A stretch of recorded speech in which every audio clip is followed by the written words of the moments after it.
Hey there. So recently I've been playing my Sega Dreamcast quite a bit, and if you love this console as much as I do, then you know it can be an absolute pain when it comes to video output on modern HD TVs. Of course, there are solutions out there like the XRGB Mini Frame Meister, but I'm not looking to spend $300, $350.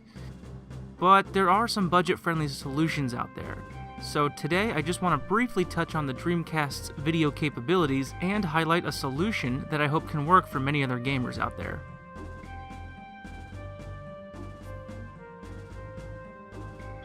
So, as most of us know already, video game consoles in the 1990s and early 2000s almost exclusively used composite cables. You know, the good old infamous red, white, and yellow cables. For years, it's all we had to work with, until this came along right here, S-Video.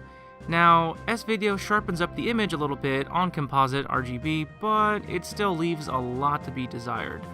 Now, every Dreamcast came shipped with a set of composite cables. However, you could also find something like this S-Video plug. But the Dreamcast actually has the ability to output video in 480p with the use of a VGA cable. Now, you can go out and buy a VGA converter box, or you can go buy a really nice one, and you're going to easily spend over $50, $60, $70 for just a box, and that doesn't include cables or anything. Or you can be cheap like me and just buy one of these cables here.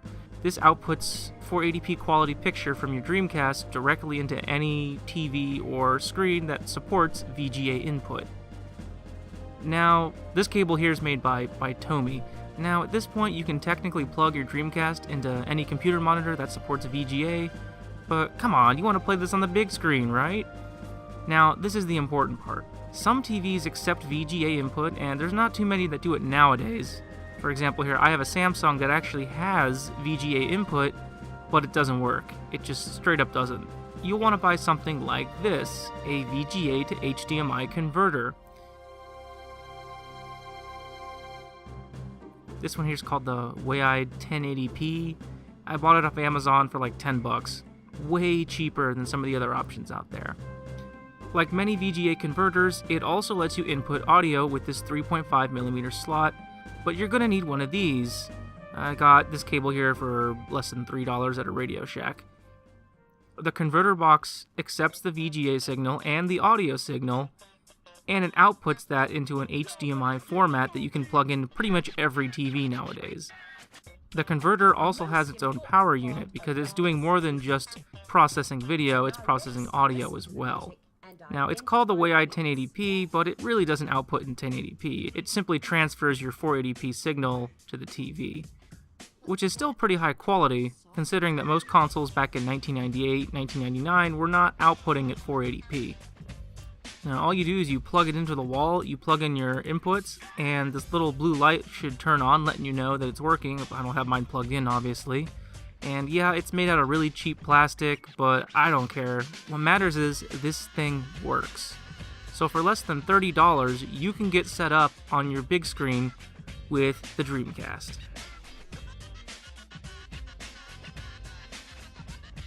Now, there is one caveat about this converter that some people may get turned away from.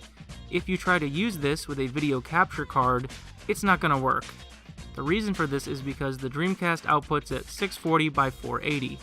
The Dreamcast was built for standard definition TVs, but it outputs at 480p, which is technically a low-end HD signal. Now, if you try to put the HDMI cable here in the Elgato capture card, it's not going to recognize the Dreamcast outputting at 640 because it's reading from an HDMI. You can go in and change all the settings, I've done it, it just doesn't work. But, again, like I said, if you just want to play your Dreamcast on a TV, this works. All in all, I didn't spend more than $20 for this setup.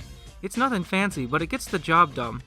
So if you're looking to do something similar, in the description below I've posted the links to both of these items, the VGA cable and the converter box. Here's a little test video I did. Now, like I said, I can't use a capture card with this setup. I need something a little stronger. I'd probably need to get like a Frame Meister or something like that. I've gone ahead and set the camera up here to demonstrate what exactly this will look like on your HD TV. And as I said, it outputs in 640 by 480, which isn't the worst, but as you can see here, it actually comes out quite clear.